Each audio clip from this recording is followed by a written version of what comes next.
มื้อนี้พี่น้องสิได้มาฟังนิทานกอมแบบบ้านๆเฮานี่ล่ะมื้อนั้นเฒ่าเสี่ยงกับไปเลี้ยงควายร้องเพลงอยู่ตรงไร่ตรงหน้าเลี้ยวสุดขอบฟ้า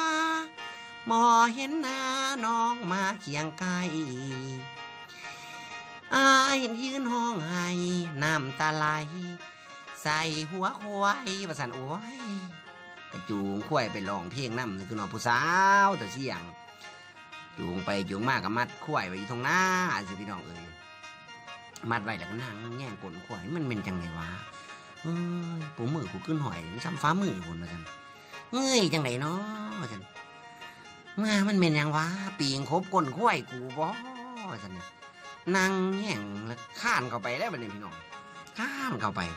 ซองมึงมาใกล้แล้วบ่ใกล้ใกล้แล้วบ่ใกล้เอาไปชอบมามันเป็นคือเป็นโตนนี่วะ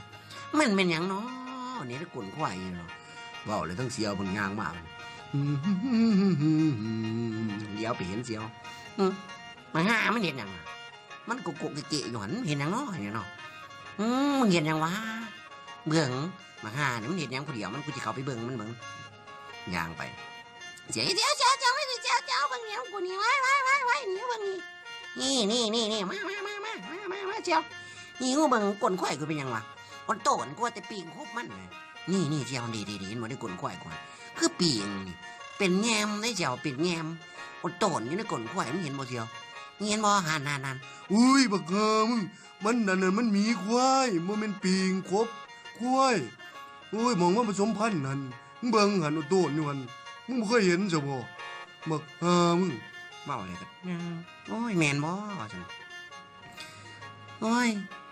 มองว่าผสมพันธุ์ว่าซั่นคือจังตัวเพิ่นบัด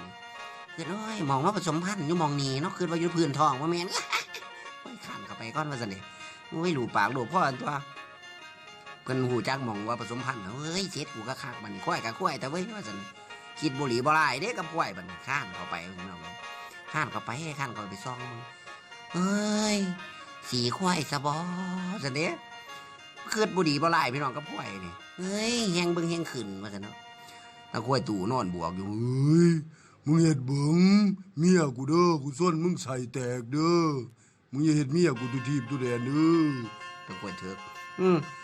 ส่วนหัวมันตายโลดค่านี่มันชั่วหลาย